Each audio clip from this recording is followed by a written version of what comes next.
All right, we're here today with Mr. Stuart Bennet, who is an attorney with a law firm in Lexington, Kentucky, Jackson and Kelly, and he is an individual who I've known for a number of years, and his specialty is worker compensation defense work.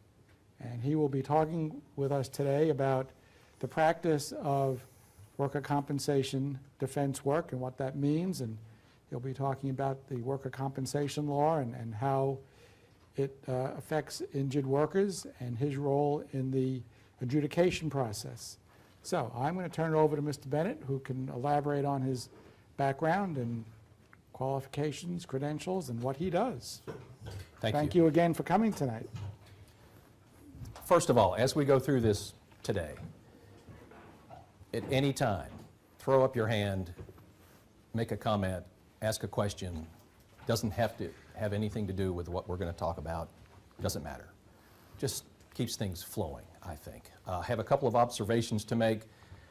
I saw your t-shirt. The back of it says the cool kids go to rehab, and reminded me of one of my favorite t-shirts, which I saw in New Orleans, and it said, "Rehab is for quitters." Has nothing to do with our presentation today. The other thing that has nothing to do with our presentation today is I drove through campus. I wanted to see the new Wildcat Coal Lodge.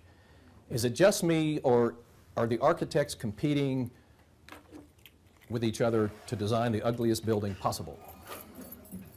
The renamed Roselle Hall. What's up with that? I don't get it. The Davis Marksberry building isn't too bad. I know Davis had nothing to do with that. I've met him, by the way. He's one of the smartest guys you'll ever meet. And it only cost him, I think, $6 million to put his name on that building. He also got some really good seats at Rupp Arena. We have second row upstairs, corner of the floor. We've had them since Eddie Sutton's last year, which was before some of you were born. That would have been '89. We were talking one day. We met him at a reception, and we were talking about going to basketball games, and said, yeah, you know, they're pretty good. The ours are second row upstairs. It's not too bad. You can see the whole floor. He goes, yeah, we go, and I'm waiting for him to tell me, where are your seats? You know, he doesn't volunteer, and we talk a little bit more about the upcoming season, and I finally say, okay, where do you sit? He goes, well, kind of down on the floor behind the cheerleaders. And I said, no, that's the eruption zone where you have to stand, and it's students only. He goes, no, right behind the cheerleaders. The cheerleaders sit on his toes. You know the chairs on the floor? So in addition to getting his name on the building, he got 2 of those chairs downstairs on the floor. I think some of the last 2 they had available. Has nothing to do with what we're going to talk about today. It's an obstructive view, though. Yeah, and I think he gets bumped into a few times, every now and then. I represent insurance companies, coal companies, hospitals, trucking companies. We now have a school board that we're representing. When I tell people that, and I tell them that I defend workers' compensation claims, the Republicans generally say, you're doing fine work, son. And the Democrats generally say, you heartless bastard, how could you? I don't know what the Tea Parties would say, the Tea Partiers would say, or the Libertarians, and I sort of equate them, maybe I shouldn't, but I think they would say, why do we need a government agency for that anyway? I'm not real sure. That's what we do. Having done that, I got out of law school 30 years ago, 3 weeks ago.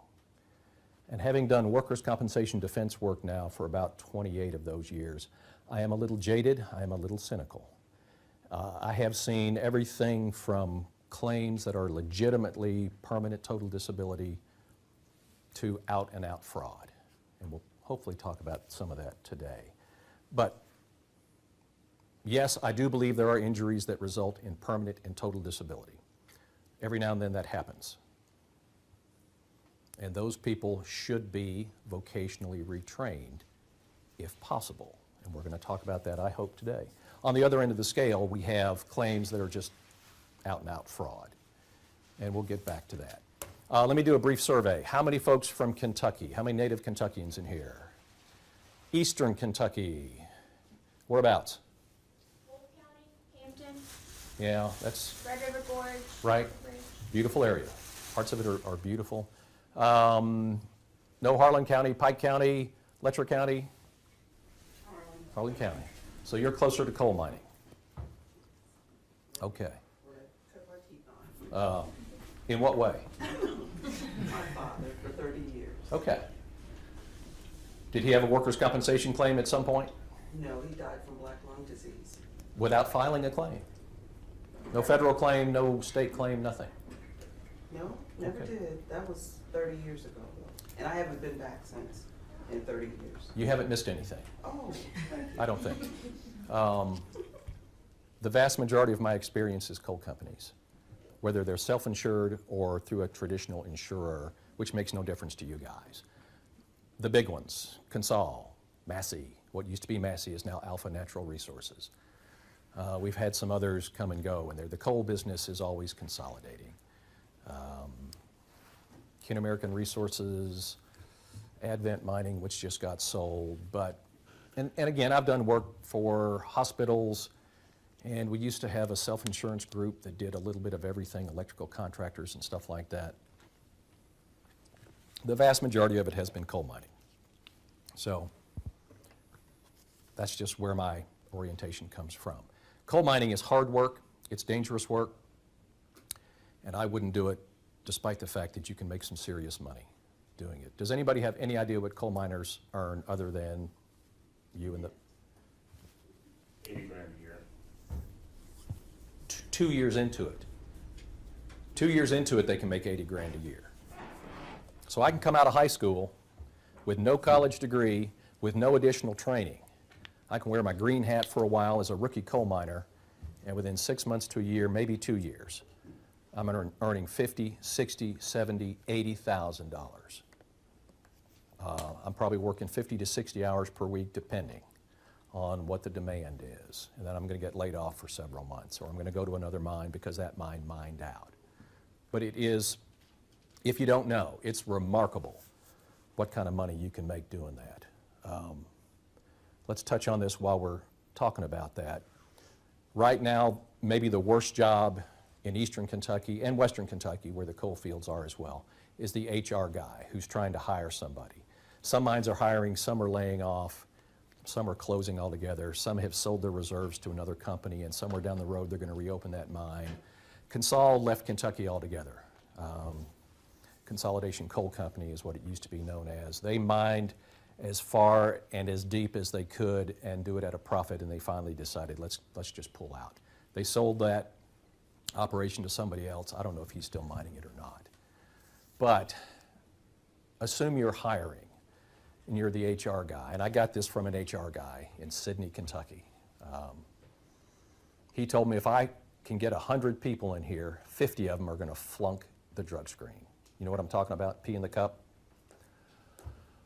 Of the other 50, after 6 months, half of them are going to flunk the random drug screen, which are not really random, by the way.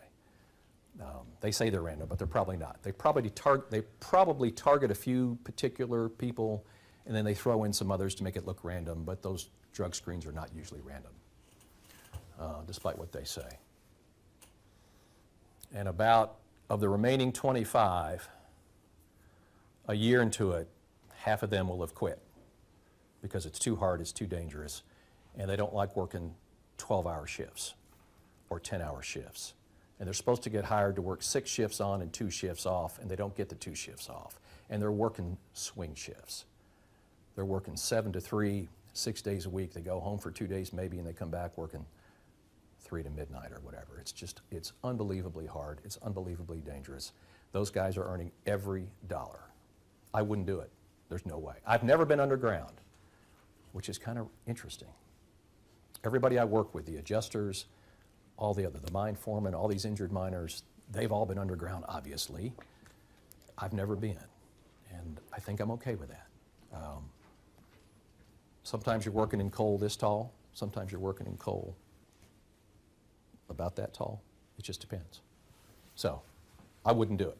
But the HR guys will tell you it's just horrendous, trying to hire. Now, if you've got a mine shutting down, and you've got those experienced miners coming out of there, maybe you can get them to come over to your place. And then if you've got a mine electrician certification, your hourly rate goes up If you've got mine foreman's papers, your hourly rate goes up on top of that. There's a guy, we've got a claim involving a fella in Western Kentucky who is 62 and he's still working 50 hours a week, which in the coal business is remarkable, that he's still working at 62. Trust me, nobody works that long in the coal business. They're usually worn out. He has his mine foreman's papers, he has his electrician's card, both are current. He's making $23 an hour, which is a little less than what he made before, but he's not doing any lifting, hardly. He rides around in a golf cart most of the time. Not a bad gig. But trust me, it's amazing that at 62, he is still working, doing anything. Every now and then I'll take somebody's deposition and they'll tell me they worked 20, 25 years in the coal industry without a lost time injury, and that just doesn't happen. That is, your father spent 30 years. Yeah. Bennet Steel, Lynch, Kentucky. Was it ever part of Beth Energy? No. Because Bethlehem Steel bought out whatever, and then they created At some point, Okay, but yeah. This was back in the day. back in the day. Yeah. But 70s. trust me, it's amazing that anybody can work in the coal business without some sort of debilitating injury. It could be black lung, it could be because the mine roof fell on you, you never know. Anybody here have any personal experience with workers' compensation? File a claim, tell me. I got a concussion working for the gallery, so I had to go to the hospital, file workman's comp. It wasn't like lost time, I was back to work within like a day or so, but I still had to go through the paperwork, go to the doctor and fill out the forms. They paid all your medical bills? Yeah. No problem, no hassles? No problem, no hassles. Okay. Anybody else? My dad had workers' comp done. He used to work at the airport, and he hurt his back like lifting something, and he had to do the whole workers' comp thing. Where he went to the doctor's appointments, and he had to get like the chiropractic things, and everything went smoothly. There was like a question of if it was a prior injury, and it just got worse, but it was proved inconclusive, so they covered everything. But I know that was a big debacle for a little bit. Oh yeah, it can be. It can very easily be. Workers' compensation from my perspective, from the defense perspective, and if you're an insurance adjuster from their perspective, if you've been doing it long enough, you get a little jaded because of the fraudulent claims. And you get a little jaded because it turns out that he had the very same problem at another employer just a couple of years ago, and he was still getting medical treatment for it, but he didn't bother to tell anybody when he took the pre-employment physical, or he lied about it, or they didn't ask about it. And then you get all these medical reports in and you start reading through them, and you realize he was getting treated for this problem right up until the day he supposedly got hurt. And they may have seen some old medical reports involving, was it your dad? Mm-hmm. They may have seen some old medical reports that showed him, well, he had this complaint before. And then you start to wonder, well, were they still getting treated for it? Did he file a claim somewhere else? Was it in another state? That kind of thing. Let's briefly talk about fraud, and we don't have enough time to cover all the examples that I would like to talk about today. But this is why we get jaded, and this is why we're a little cynical. If you're going to file a claim, make sure you were actually at work that day. I couldn't make this up if I had to. We used to represent Valvoline Instant Oil Change, and a fella claimed that he fell down in the pit that you drive over, that they climb down in when they're underneath your car. Well, he wasn't really there that day. And at his deposition, he said, I don't know, I guess I just got confused. It must have been the day before or the day after. I don't know. But I thought it was that day. And in that same claim, he went to the urgent treatment center up on the north side, New Circle Road, and told them I was working on my car at home and I bent over the sink to wash some parts and I did something to my back. So one, make sure you're really at work that day, and two, don't tell the doctor what really happened. I've got a claim right now that we just got in that we're denying because he goes to his doctor on a Monday and tells him I was using a weed eater the Thursday before, and a couple of days later I could hardly get out of bed. And oh, by the way, I've been treated for chronic low back pain for almost 10 years. And then he files a claim alleging the very same date he was at the doctor's office telling him about this weed eater incident. So be sure to get your dates lined up. It's really important. If you're going to allege the unwitnessed injury, my favorite is I was lifting a pump in the mines, a lot of water. They have to keep pumping it out all the time. Full-time job, just keeping pumps going and redirecting the water out of the mines. Somebody is always lifting a pump and there's nobody around and they always strain their back. If you're going to allege that, don't tell the doctor that you were dragging a refrigerator across the porch when your back began to hurt, not 12 hours before you went to work and had the unwitnessed injury. So be careful about that. One of my other favorites was the fella who didn't show up on a Monday. When he showed up on Tuesday, he told them, you know, it must have been Friday afternoon. I was lifting that pump into the back of the truck to take it off to be repaired when I put my back out. And they smiled and said, that's nice. Your wife was in here yesterday telling us you had heard it doing yard work at home over the weekend. So get your story straight with your immediate family because they will be your undoing. We had a genius up in northern Kentucky who was getting Vicodin prescription from this doctor and a Vicodin prescription from this other ER. Vicodin being a cousin of Lortab, same hydrocodone, but a different non-steroidal anti-inflammatory. Basically the same medication, works the same way. Two different brand names. You know, if you get 30 tablets, if you get 60 tablets for 30 days, that's no big deal. But he was getting 60 tablets here, and then 2 weeks later was getting it refilled for another 60. And I guess he figured nobody would understand. This was before the Casper program, by the way, where they were actually keeping track of all this stuff. I guess he figured out, he thought nobody would be tracking this one, and he went to two different doctors, two different pharmacies. That's pretty smart. The other one won't know what the other one's doing until he sent all his receipts in to us and said, I need to get reimbursed for all these medications. So we started putting it all together. So that's two doctors, two pharmacies. Look at the overlap here. And I met him a couple of times, and I think he was taking all that stuff. Generally, they're not. Generally, again, this is my jaded defense lawyer view. When we see that kind of abuse, generally they're taking a few and they're selling the rest. They take enough so that when they pee in the cup at the doctor's office, it'll show up in their system. So the doctor can say, he's being closely monitored, pass the urine drug screen, we'll renew his prescription. He's taken just enough, typically, they're taking just enough to be, so it'll show up, and the rest of them they can sell. The high dollar value obviously is OxyContin. You've probably read about that. And the high dollar on that one is it 80 milligrams? What's the big dose? Any pharmacy students? 80, the controlled release. When you crush it, you get the full impact. You crush it, you snort it. And if your heart doesn't stop, they say it's a pretty good high. We like to call Lortab and Valium, they call that the party pack because they're always typically being sold together. You've read about the pill mills being busted in all parts of this state. Eastern Kentucky, Western Kentucky, right here in Lexington. You get in line, you go through, you pay your $100 in cash, you come out with your script, and you go down to this pharmacy and you get it filled, and you go down to this parking lot and you sell it, at least some of it. And as soon as they shut one down, another one opens up somewhere. It's remarkable. They had a pipeline going to Florida once, at one time, and I think Florida's legislation has at least curbed that somewhat.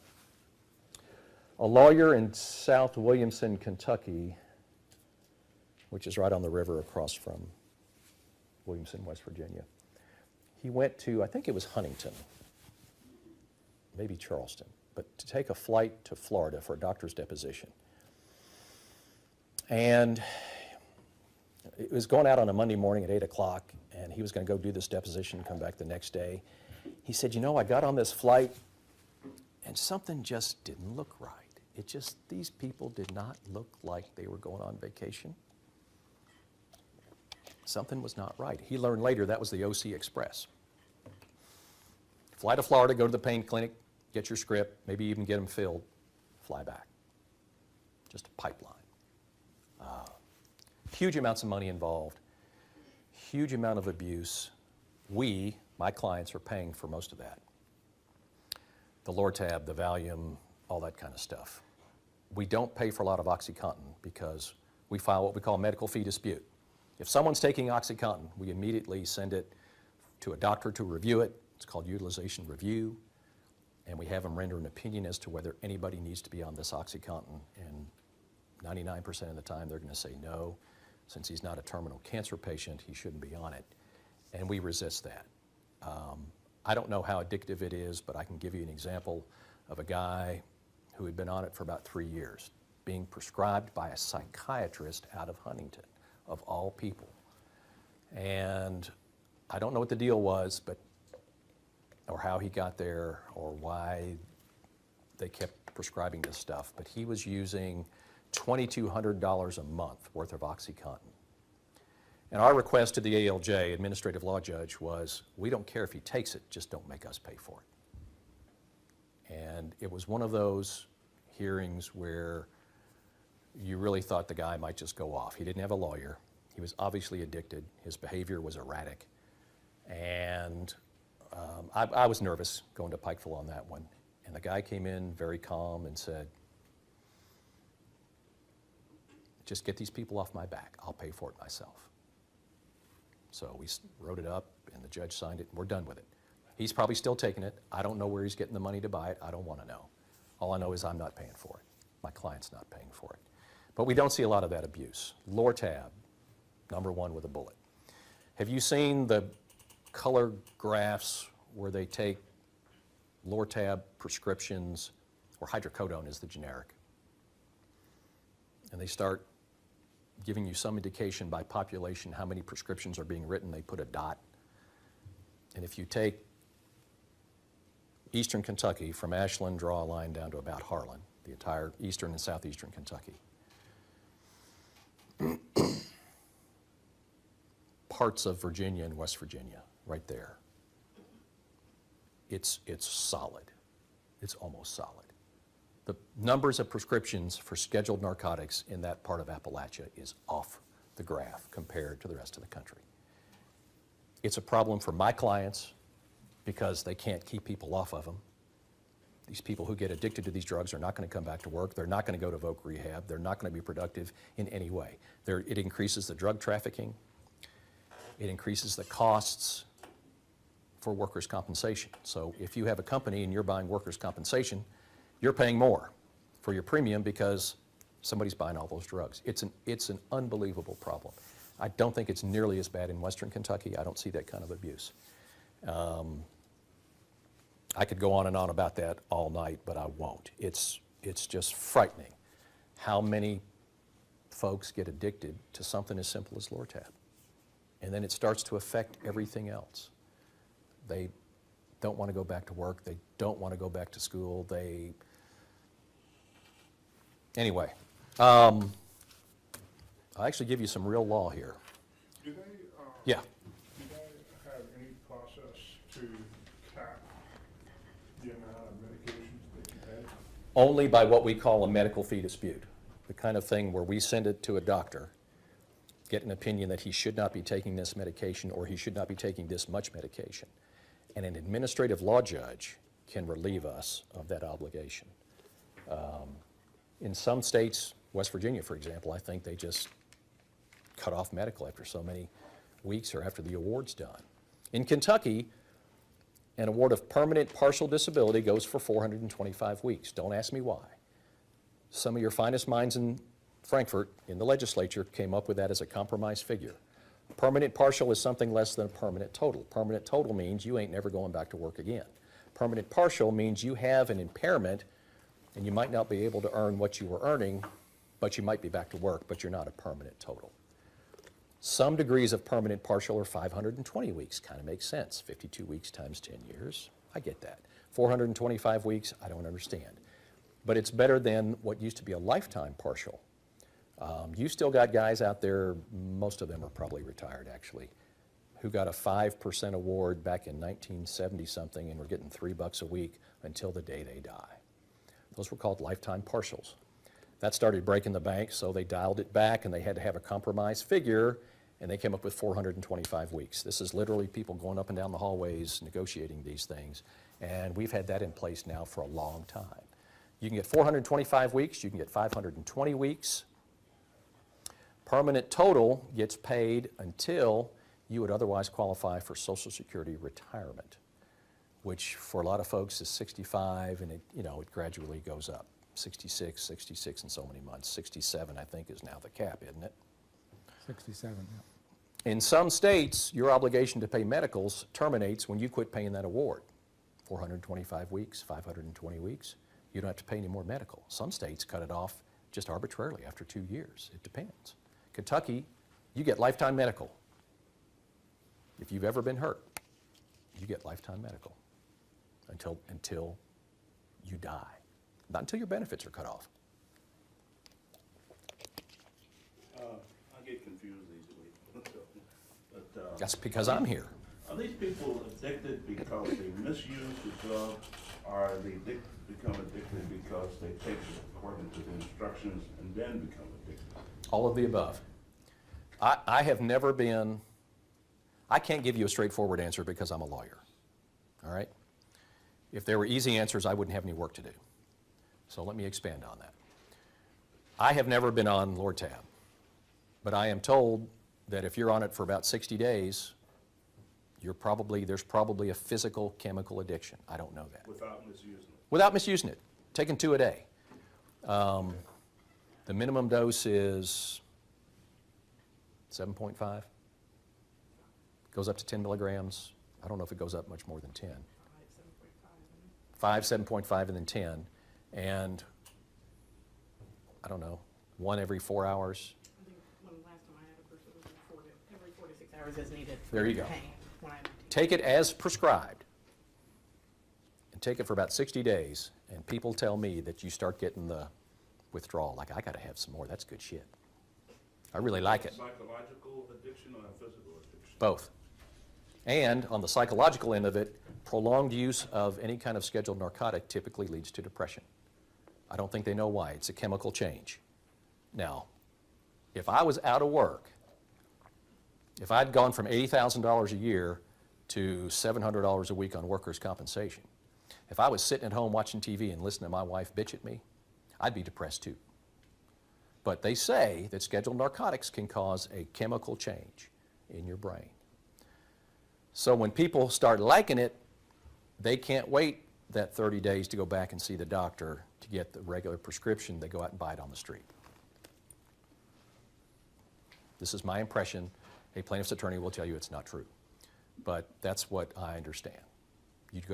They busted somebody in Clay County a couple of years ago who had 50 prescription bottles that were not in his name. 50 different names, none of which were his. He was like the middleman. He would collect them and then resell them. And people were stupid enough to give him the prescription bottle with their name on it. So it wasn't hard to track them down. So taken as directed, in about 60 days, I'm told, you start liking it a lot and you want some more. And then you have to be weaned off of it. Or you have to go to a 30-day inpatient rehab or something. Well, sometimes they do like the methadone clinics now, Yes. for people that have serious pill problems, and the longer that you do the treatments, the more successful you will be in recovery, I think is how they... And if you like the 7.5s, you're going to like the 10s even more. And if the doctor won't give you the 10 milligrams, you're probably going to go looking for them, and you're going to buy them where you can. I don't even know about those. It just goes fast. But you just start taking more of them. And you need more to get the same kind of buzz the longer you're on it. I can't tell you how many times I've read, this dose is no longer effective. We'll increase the dose. I'll make him pee in the cup, but I'm going to increase the dose. And I'm going to give him a little more. Instead of every 6 hours, I'm going to give him enough where he could take it every 4 hours if he wanted to. So it's both. But I am told that something as simple as Lortab is pretty quickly addicting in as little as 60 days. Don't forget the money aspect of it. I am buying this medicine for you. My client is paying for this medicine, these scheduled narcotics. You can sell them on the street. Your cost is, your overhead is zero because it's free. The employer has paid, or the insurance company has paid for the medicine. If you can sell them on the street somewhere, that's easy money. Now I got to keep enough so I can pee in the cup. There was a neurosurgical group here in town, they may still be doing it, who not only made you pee in the cup, they made you take a breathalyzer. They wanted to see if you had been drinking, and they wanted to see what kind of drugs you were taking. They wanted to make sure that you were taking the drugs they were prescribing because a big part of their practice was pain management. I won't mention any names. You know who it is. Since this is being recorded, I don't think I'll mention any names. But a big part of their practice was if they weren't going to do surgery on you, they were going to get you in their pain management. And drug screen by way of the urine drug screen plus a breathalyzer. And of course they made money on those tests as well, but everybody that came in, but their ass was covered. If anybody ever checked that file, we did a urine drug screen, we made him take a breathalyzer, and everything was fine, and that's why we refilled his prescription. The other end of pain management, the injections. Anybody ever had a lumbar epidural steroid? I have a friend that gets them. They can be really effective for some people. Pain management is the answer for the doctor's jaded defense attorney here. When your primary treating physician, who's your orthopedic surgeon, your neurosurgeon, your family practice guy, girl, woman, when they won't tell you, this is as good as you're going to get. It's going to hurt. You're going to have some chronic pain. They don't tell them this is it. They say, refer to pain management. Pain management can be Lortab, God forbid, OxyContin. We don't see a lot of Percocet anymore. It's just not there. It's really just a lower dose of OxyContin, but we don't see that much of that at all. Probably because they can't get it paid for, and Lortab's not as offensive. It may also include the injections. And the injections, if you've got a good pain management guy, they do the injection. It's a combination of steroids and stuff that goes in various spots depending on your complaints. If that gives you fairly effective relief, you'll go back and have another one. And then that relief should be longer, and then you're going to get like a third one. And that relief should be even longer. And then you should wait about 3 months and maybe start the process over and maybe do one every quarter. But some of these pain management guys, rather than get somebody hooked on the Lortab and all that stuff, they have you come back for the epidural injection every month without fail. And I'm always reminded of a deposition I took where a guy said, yeah, I've been going to him about every month. How long? Well, let me see. About 1.5 years. So you've had 18 of these injections? Yes, sir. They doing any good? Not really. Why do you keep going? I don't know. But they cost my client about $1,000 a pop. So the abuse of pain management can run all the way from the narcotics problem to the other end of the spectrum where they keep doing these injections, and they will keep doing them until we file the medical fee dispute and say, stop doing this. It's not effective anymore. Now, the flip side of that is sometimes they're really effective. We had a young man, and by young I mean 28, maybe 30, bad injury. Roof fall in the coal mine, which means part of the mine roof fell down on him, covered him up, busted him up bad. Vertebral fractures, pelvic fracture, femur. I mean, it's just, that's one of those cases where even I said, okay, he's not going back to work as a coal miner, and I'm not sure he can go back to work doing anything. He got a permanent total award. It was one of the youngest claimants I'd ever had who got a permanent total. I'm not sure he didn't deserve it. He was really beat up. About 3 years into it, he started getting pain management, and it was really, really effective for him. It allowed him to go back to work. I was overjoyed. We reopened his claim, we settled it out. He's still on the books. He was still going to get about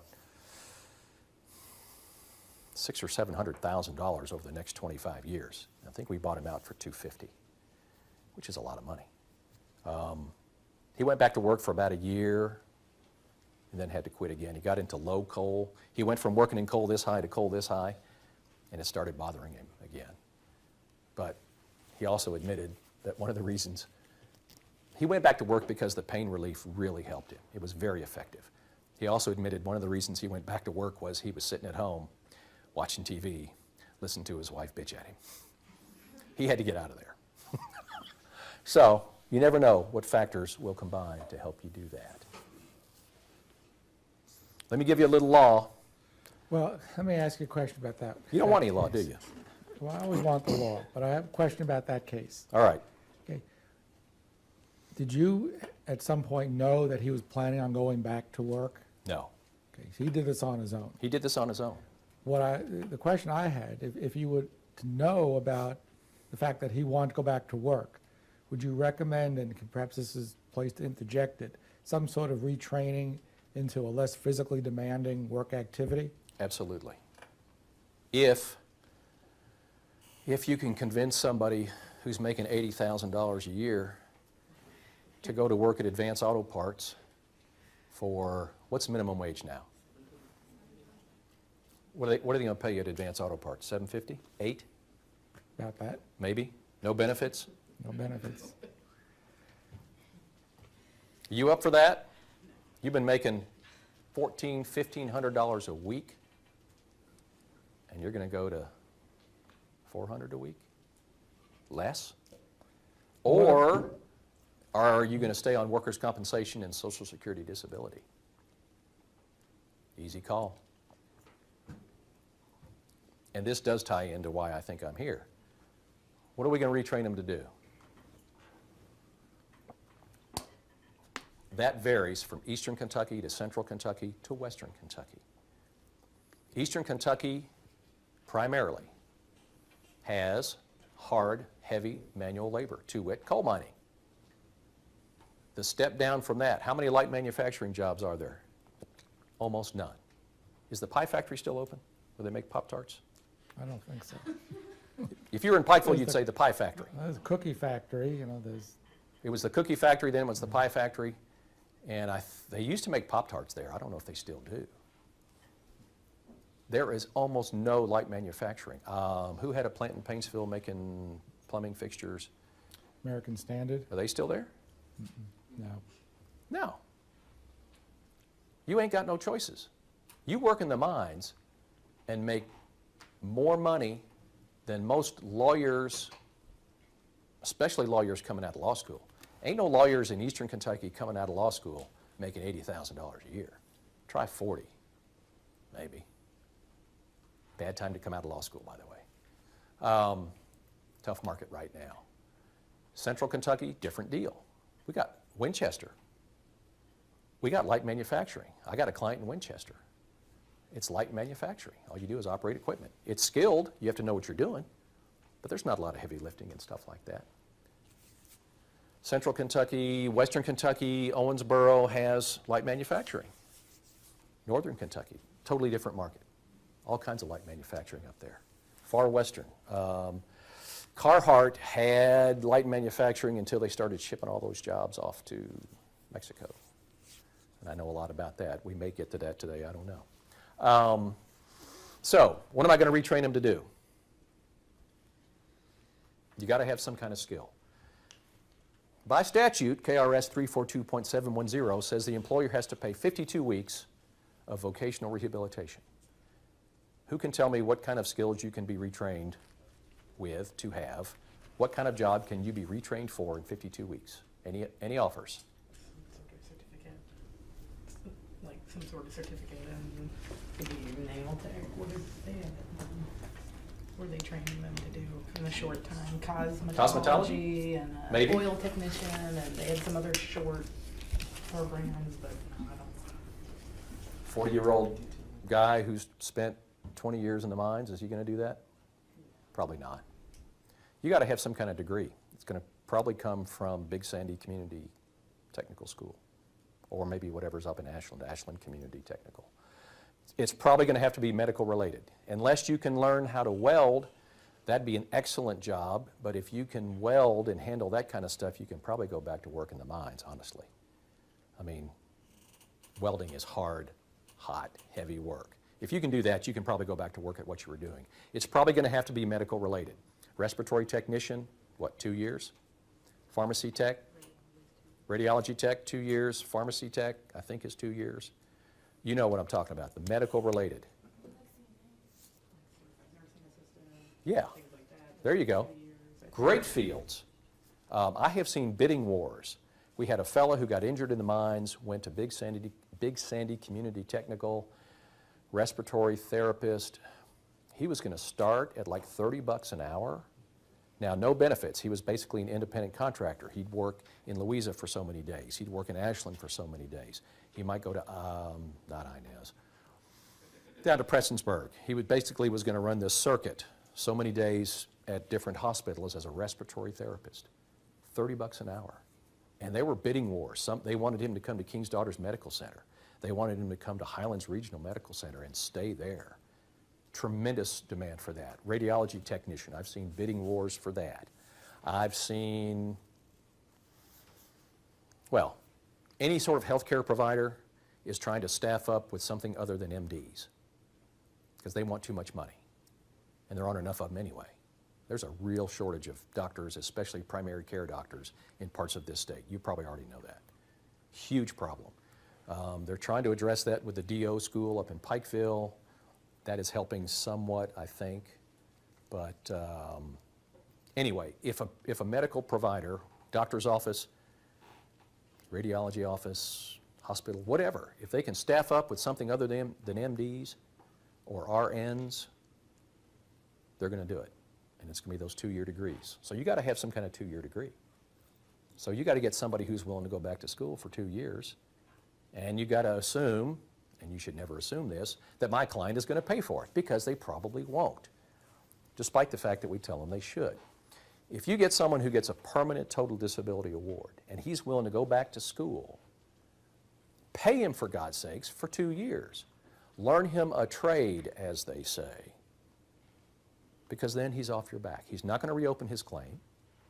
It's not going to come back to haunt you. You can take the reserves off, which is lingo for it doesn't cost you as much to insure your future liability if your reserves are lower. You don't have to reserve this claim for this huge amount of money because you know it's not going to be reopened at some point. You've retrained him. You've put him back to work. He's now a taxpayer. He's going to be a taxpayer. You've got him off your workers' compensation, probably. You may have prevented him or gotten him off of Social Security disability. For God's sakes, invest the money. Will my client do that voluntarily? Probably not. It says 52 weeks. I'll pay 52 weeks. Well, it also says, that same statute says, it can be extended, but you basically have to go to an ALJ and say, I'm 52 weeks into my program, I need another 52 weeks. Make them pay for it.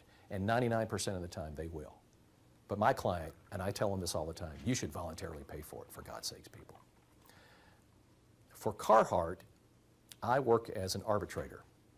Carhartt is the only employer in Kentucky who has opted out of workers' compensation, the traditional method. The traditional method is you get hurt, they cut off your benefits, you file a claim, you go in front of an administrative law judge. They opted out, and why they're the only ones, I don't know. But I'm on a panel of 6. I get to be judge. So a couple of times a year, I get to come in and be a judge. The power is intoxicating, believe me. It's a mediation/arbitration kind of thing. We try to mediate a satisfactory resolution. If that doesn't work, then we have a hearing and I write a decision. That doesn't happen too often. We very often settle it. Right now, I've got a claim for a 51-year-old woman who had carpal tunnel syndrome. She had bilateral release surgeries. She's gotten as good as she's going to get. She doesn't think she could go back to work, but she ain't got no job to go back to anyway. Those sewing jobs down around Glasgow and, is it Edmonton, outside Glasgow, those jobs are gone. The cutting plant, the sewing plant, all those jobs in Madisonville. Carhartt used to have like 7 plants in Kentucky, between Glasgow, Moorhead, they briefly had a plant there, and Henson, which is outside Madisonville. They've still got a big distribution center in Henson, and they hire especially on a seasonal basis. But all those jobs, those cutting and sewing jobs, got shipped down to Mexico. Your tax dollars and mine are paying for a displaced workers program. If your job vanished because it was sent off site overseas, out of the country, you can get a 2-year degree somewhere. Your tax dollars and mine will pay for that. I think that's a good idea. So right now I've got a claim that's going to go to a hearing in July. She is entitled to that 2-year degree through the Displaced Workers Program. The problem is she needs some money to live on while she does that. So I go to Carhartt and say, listen, I can order you to pay for that 2-year degree, and you know I will. Why don't you voluntarily pay for it and just give her the cash? She can take the cash and live on that and let the government pay for the 2-year program. No, not going to do it, not voluntarily. So we're going to proceed to a hearing, and I'm going to order vocational rehabilitation, and they're going to voluntarily pay for 52 weeks, and I'm going to order them to pay for another 52 weeks so she can get her degree. You know, it doesn't matter. They can't sit back and say, well, she could get this otherwise. She's already entitled to this displaced workers. That has no bearing on her reality. Her reality is she needs something to live on. Her claim in terms of dollars for her hands is worth $25 a week. You get almost no impairment despite the fact that you've, in some cases, essentially lost the use of your hands to do that kind of repetitive work. It ain't fair. It ain't fair at all. But Carhartt has just dug in and said, I'm not going to pay for that. We are not going to pay for that. So I'm going to go down there. They're going to pay me to go down there and conduct a hearing and write a decision, and I've already told them how it's going to turn out. Let me give you an example of how not to do it. Let me start with an example of how you should do it. We had a guy who was a permanent total. He was like 45 years old. He went to Pikeville College, got a business degree. It took him 5 years, knowing that 1, he was going to lose his permanent total under Social Security, and 2, under workers' compensation. Social Security had totaled him out. Workers' compensation had totaled him out. He was probably getting, between workers' compensation and Social Security, he was probably getting $3,000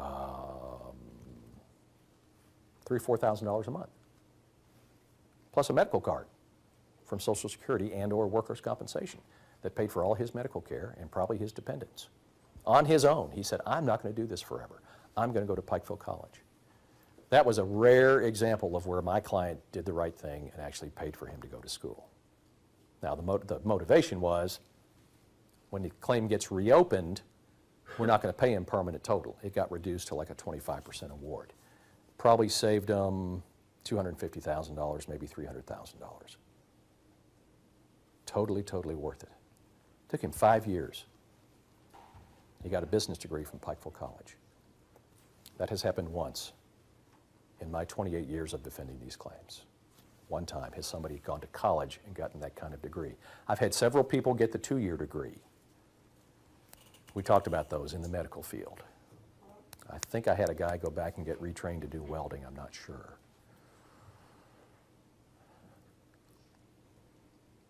It's about options, though. I'm not going to go to Walmart and be a greeter. I'm not going to go to Wendy's and work in the drive-thru. I'm not going to Advance Auto Parts. I'm not going to Walmart or Kmart. I've already mentioned Walmart. I'm not going to do one of those service industry jobs because I was making $60,000, $70,000, $80,000 a year. I'm not going to stoop that low. I'm going to file for workers' compensation. I'm going to file for Social Security. And I'm going to pursue that as long and as hard as I can. While that's going on, I am not going to get vocationally retrained. I might after the fact, if workers' compensation doesn't award me permanent total.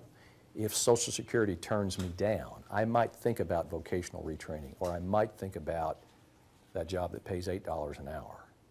But I can't do that while my claim is pending. My workers' compensation claim is going to take, well, you file your claim, you get so much proof time, the judge takes it under submission, let's say 6 months. It's on a fast track. Social Security, depending on the circumstances, can take you a year, year and a half. They're so backed up. While that's going on, I can't be out there getting retrained because when I get in front of a Social Security administrative law judge a year and a half from now, I can't tell him, you know, I'm in school, I'm getting retrained to do something else. That blows my claim. That screws everything up. I have to remain pitiful, permanently, totally disabled. Social Security is all or nothing. You all understand that? Workers' compensation, you can have a partial disability or a permanent total disability. Social Security disability is all or nothing. You either get it or you don't. You have to be not only disabled for the job you had, you have to be disabled for any other job. And it's, in a lot of cases, it's luck of the draw. Some judges are more generous than others. Depends on your medical proof, depends on your age. If you're over 50, it's easier. If you have a psych claim, psychological claim, it helps for Social Security. But it's all or nothing. So while that claim is still pending and you're waiting to go in front of a judge and tell them that you are never going to be able to work again, you can't be out there exploring these options about going back to school. Another reason we're not going to get vocationally retrained is because I'm going to try to reopen my claim at some point. You have to wait a year, and you have to do it within 4 years. But under the right circumstances, you can go back in and say, I got a permanent partial disability in my workers' compensation claim. I now want permanent total disability. I want another shot at this. I want a different judge. I've got new medical evidence, and my back hurts a lot worse than it used to, and I've developed a psychological problem. I'm crazy. I've got anxiety, and I've got depression, and I'm going to Mountain Comprehensive Care to see a counselor once a month. And I'm taking Cymbalta and probably some generic anti-anxiety agent, maybe Zoloft, some sort of mood elevator and an anti-anxiety agent, but it's all there. So my physical condition is worse, my mental condition is worse. I want another bite at the apple. You can't do that if you're going through vocational retraining or if, God forbid, you've been retrained. If I've gone to Big Sandy Community Technical College and I've gotten a 2-year degree, I can't go back in there and say I'm a lot worse off now, I'm a permanent total. I've got new job skills. So voc rehab is a threat to that. Totally screws up my long-term plan. So I ain't going to do that. I'm going to get by as best I can and wait for that reopening window. So there's another reason we're not going to go to voc rehab. One, unless I get a 2-year degree and go to into a medical-related field, there's no jobs for me anyway. And two, if I have any shot at a reopening, I can't do it. Three, the employer's probably not going to voluntarily pay for it anyway, even though we should in a lot of cases. Central Kentucky, different deal. If I go from doing hard manual labor, heavy manual labor, I can go probably find a light manufacturing job if I can pass the urine drug screen. One, to get hired, and two, to pass the random screen that comes 3 to 6 months later. If I can pass those 2 tests, I've probably got the light manufacturing job. And there are light manufacturing jobs here. And they're in Louisville and in Western Kentucky. There are very, very few in Eastern Kentucky. That's the reality. The other reality is that when Toyota opened that plant, and when all the suppliers came to support that plant, there was essentially a generation of the workforce that left Eastern Kentucky. I don't know if you saw this in Harlan. You left Harlan, you didn't go back.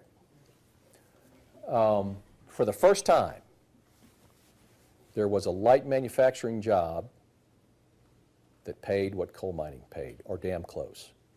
And the benefit package at Toyota, I don't know if anybody here has worked there or has family there. Benefit package is pretty amazing. And they take care of their people. For the first time in Kentucky, well, let me take that back. Appliance Park in Louisville, GE, making refrigerators and stoves and all that kind of stuff, that paid pretty well.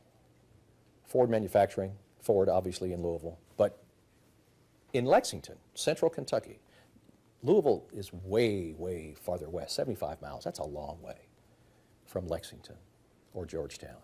But if you were in Eastern Kentucky and you were coming out of high school, you now had to make a choice. Am I going to go into the mines and make seriously good money, or am I going to relocate or even commute to Georgetown?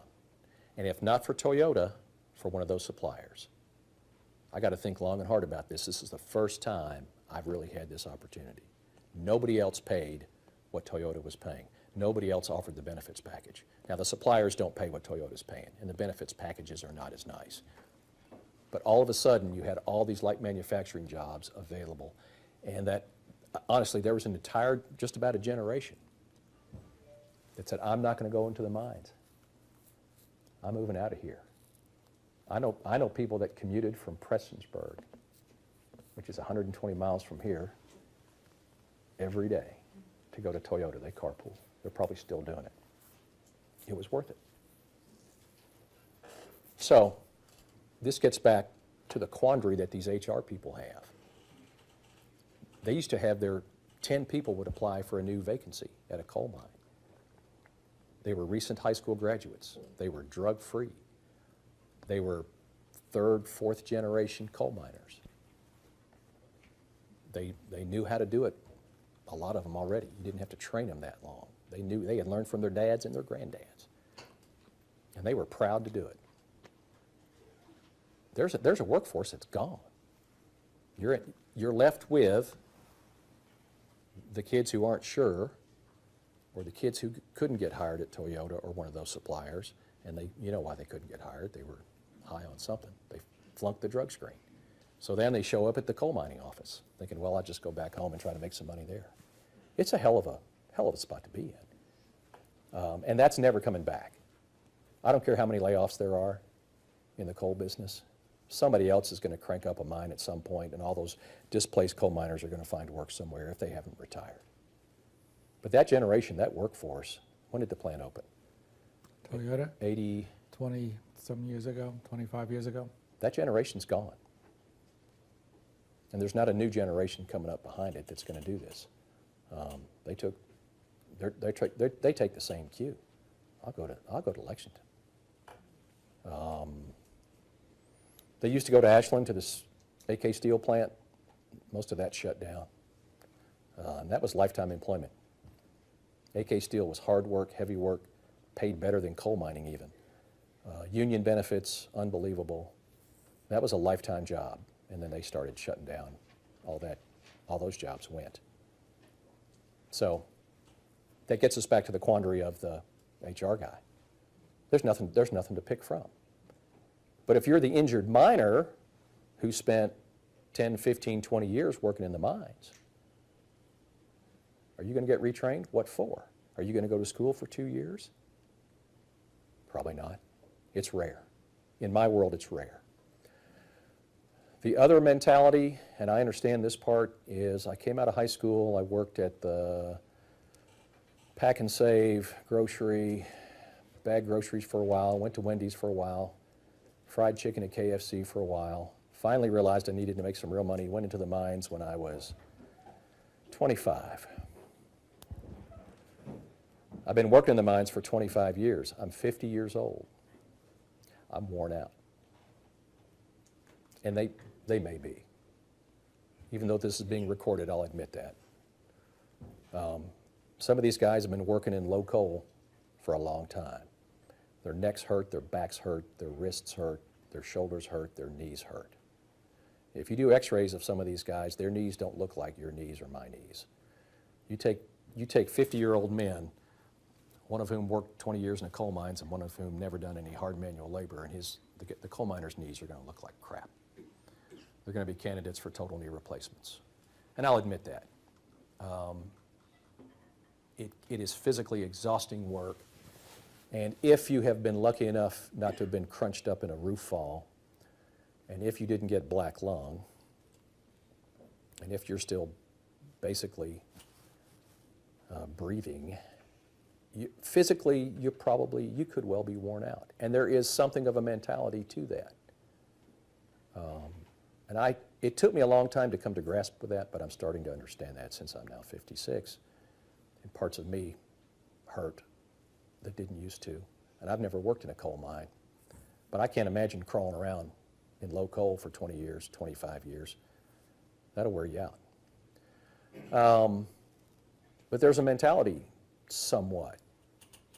I've spent 25 years and I need to get out. The 62-year-old working in Western Kentucky, that's remarkable. That is so unusual. We see them anywhere between 50 and 55. And they don't file traumatic injury claims, they file cumulative trauma claims, which you can do under Kentucky's law. I didn't have a specific injury, I had cumulative trauma. My knees hurt, My wrists hurt, my elbows hurt, my shoulders hurt, my neck hurts, my back hurts, I've got a hearing loss, and I've got black lung. And all of the above may be true after 25 years. So you don't have to have a particular injury. I got crushed by a piece of equipment. I'm just physically worn out. It's called cumulative trauma. Same thing would happen at the Carhartt plants, the sewing plants. Thoracic outlet syndrome, carpal tunnel syndrome, cubital tunnel syndrome. If you've never seen a sewing plant in operation, it's kind of brutal. They get paid hourly, but they also get paid production. How much can they crank out? They're some of the hardest working people you've ever seen, and it will wear you out physically. The claim I have right now that I'm going to do the hearing on in July, she's 51 years old. Physically, she's probably unable to go back to do that kind of work if it was available. She put in her 20 years. She wants to go back to school, which is remarkable. I tried to tell the attorneys involved in that claim, especially the defense attorney. I said, John, I'm impressed by anybody that's willing to go back to school and a 2-year degree, especially a 51-year-old. You guys need to just go ahead and pay this. But they're not going to. Not yet. Maybe it'll sink in. Why wouldn't they pay it? Why wouldn't they pay it to go back to school? I don't have a good explanation for that other than maybe it just sets a bad example. These are the people that would pay me,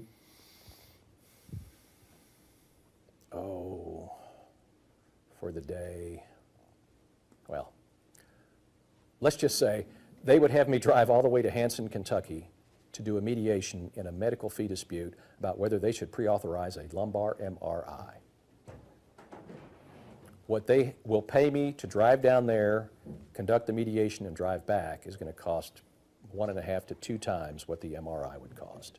They know that when they bring me down there. But it's a matter of principle, and this may be a matter of principle. I don't know. I've told them, you know, I can do this. I've got enough leeway where I think I can order this, and it's going to be 104 weeks. It's not going to be the 52-week minimum. You're going to have to pay for this 2-year degree somehow, some way. Give her part of that money now. Give her the cash to live on, whatever. Krista? Well, I was thinking, especially after you told them already, I mean, the decision that you're going to make, why wouldn't they just comply? Like, is it a measure or a matter of principle then? I mean, even though you've told them, listen, this is what's going to happen regardless whether you... Part of it is union versus management. There's a union versus management mentality. If management caves in on this, by God, we'll have 4 more line up, and we can't have that. And that's true anywhere you go. I represent a hospital in Ashland. Some of the employees are union, some are not. If you file a workers' compensation claim and you belong to the union, you're treated differently. It's harder. They take a closer look at it. There's more scrutiny on your medical bills. There's more scrutiny on how long you're off work, et cetera, et cetera. It's union versus management mentality. The union wants everything they can get. Management doesn't want to give them squat. And for that reason, they're willing to pay me to drive down there and mediate something or conduct a hearing, write a decision, you know, let the judge decide. The flip side of that is why plaintiffs don't settle their cases. I mean, I can tell the employer how it's going to come out. It's hard to tell a plaintiff how it's going to come out because they think, a lot of them think, I'm going to get a permanent total disability, I'm going to get all my medical care free, I'm going to get $700 a week until I turn 66 years old, and I'm sure the judge will treat me right if I just can go in there and make my case. Let me have my day in front of the judge. I know I'll get that permanent total. You can't tell them no. If you're a plaintiff's attorney and you tell him to accept something less than what he might have gotten, you'll quickly get a reputation for, man, he sold me out. Kiss of death. Kiss of death if you're a plaintiff's attorney. There are lots of times, and I understand this, when for the plaintiff's sake, you have to write a decision and just let it fall where it's going to fall. Because if you're a plaintiff's attorney and if there's ever a hint that maybe you suggested somebody take less than he might have gotten, you're done. It's easier to give them a piece of paper and say, look what that damn judge did. Can you believe that? We did everything we could, put on a hell of a case. That judge screwed you to the wall. So that's why we don't sell a lot of the plaintiff's cases. But in this particular case, I've told Carhart, you're going to have to pay for this. I'm going to order it. And I don't think they could appeal it successfully. I really don't. So I don't know. But a lot of it is the dynamic between the client and the lawyer. I have lost clients in the past because I would tell them something they didn't want to hear. You need to appeal that. You got no grounds for that. Well, by God, I'm sure there are some grounds for that. No, there's not really. AK Steel fired me twice. I used to do work for them, and 2 different people fired me twice. But that comes under the category of some work you don't want. Any questions? If you have black lung, you can file for benefits. It's called the retraining incentive benefit. It's 104 weeks of benefits, which makes sense. I can get retrained in 104 weeks. I get a 2-year associate degree. When this first came out, you didn't have to go back to school. You just got the money. We called it, Paul Jones will talk about this some more, the Bass Boat and Trailer Act.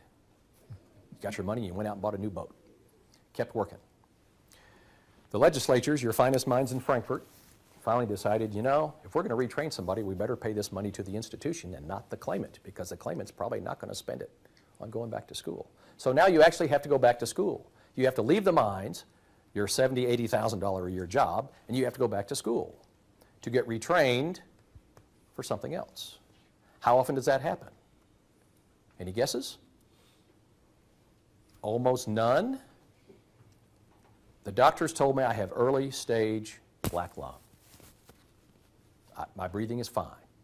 The fact that I smoke a pack a day and have for 30 years has nothing to do with it. There's nothing wrong with my breathing. But on the x-ray, some doctor has told him, you've got early stage co-workers pneumoconiosis, black lung. If the doctor hadn't told him that, he probably wouldn't know that. He's going to stay in the mines as long as he can and make $60,000, $70,000, $80,000 a year. If he's a foreman, if he's an electrician, he's going to make $100,000 a year. He is not going to walk away from that job to go back to school. Not going to happen. I've never paid one. Since that legislation has been in effect, I have never paid one, and I doubt that I ever will. By the time they come to file, then they are pulmonary cripples. They have black lung. They have what's called complicated black lung. And it shuts down your lungs. Your heart works overtime to compensate for it, and you either smother to death or you have a heart attack. It's horrible. Complicated pneumoconiosis is just really, really bad. Some people are susceptible, others are not. Take 2 guys who have been working in the coal mines for 25 years. One of them's got the chest x-ray that looks pretty normal. The other one's got all these large opacities that you'll think it's cancer or something. And they are going to die a slow, miserable death unless they can get a lung transplant, which happens on occasion. But that's tough to get as well. But nobody leaves that job to go get retrained, even though by statute I'll have to pay for it. There's a completion bonus if you finish it. I used to be $5,000, I think. We'll pay for you to go to school, 2-year associate degree, a completion bonus. We'll pay for your educational materials. No, not going to happen. Nobody's doing that. Did you know that Kentucky rewards a lack of education? Under our statute for workers' compensation, if you lack the physical capacity to go back to the kind of job you were doing when you were injured, they will take your weekly benefit and multiply it by 3. It's still a permanent partial, it's not a permanent total, but you get more money per week. If you only went to the 8th grade, it's like 3.4. If you didn't graduate from high school, I think it's 3.2. So we actually bump it up a little bit. Despite the fact that the guy with a high school education, well, that doesn't factor in. despite the fact that the guy who only went through the 9th grade, maybe the 10th grade, has never had a problem getting a job in the 30 years he has worked. Lack of education never prevented him from getting a job. We still will factor that in. So we now we reward you for not getting your high school degree. I don't know. Doesn't make a lot of sense to me. We've talked about the retirement mentality. We've talked about the permanent total, why you're not going to get voc rehab, Social Security claim pending, reopening. We've talked about what you would be retrained to do. Let me tell you how not to do it. We had a fellow who was bent over like this, fixing something with a piece of the mine roof, comes out and just crushes him from here to here. You know what a lumbar fusion is when they put the steel rods in there or the cage or whatever and they fuse your disc spaces together? His was like that long. It was horrible. On his own, he said, I'm going to Big Sandy Community Technical College and I'm going to get, I think he was in respiratory therapy or something like that, radiology technologist. And he was about a year or two into it. He wasn't going full time, if I remember. And the company basically went, we need to settle your case. We need to get this off the books. We want to pay you X number of dollars and you can use that money to finish your education. But I mean, they offered him a good chunk of money, knowing that a permanent total on this guy was going to cost him $1.2 million over 30 years or something like that. He was relatively young, early 30s, I think. It was paid over his lifetime or until his benefits otherwise terminated. It was going to cost him a lot of money. They offered him a nice chunk of money, but they said, here's the offer, take the money, finish your education, whatever. And he said no. And they cut him off from going to school. They were doing it voluntarily. So when he gets in front of the judge, you know, I was halfway through this program, and then they cut me off because I wouldn't settle. That did not look real good. So, one, he got a permanent total. Two, my client got ordered to pay for the rest of his voc rehab. Of course, at that point, he wasn't really inclined to go to school anymore. He was like, screw you guys. I'm going to take my Social Security disability. I'm going to take my workers' compensation. I'm going to get a medical card from Social Security to cover anything that's not covered under workers' compensation. And I'm just, adios. I don't know if he ever went back to school, but he was so enraged, and I would have been too. I had nothing to do with that. That was not on my recommendation. Let me just make that clear. This was some adjuster in Paintsville decided he'd, you know, take a heavy-handed approach. Completely backfired. So that's how you should not do it. I've tried to tell Carhartt how they should not do it on our carpal tunnel case. Another reason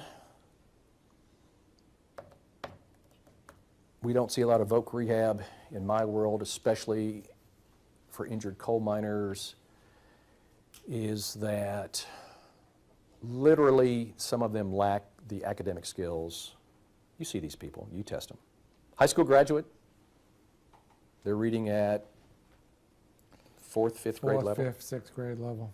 Again, this lack of education never kept them from getting a job where you had to do hard manual labor like coal mining.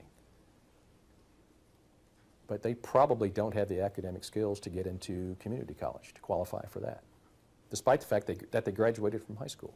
And it doesn't really make any difference how long ago that was. It could be 20 years, it could be 5 years. Some of these folks took special ed to get through.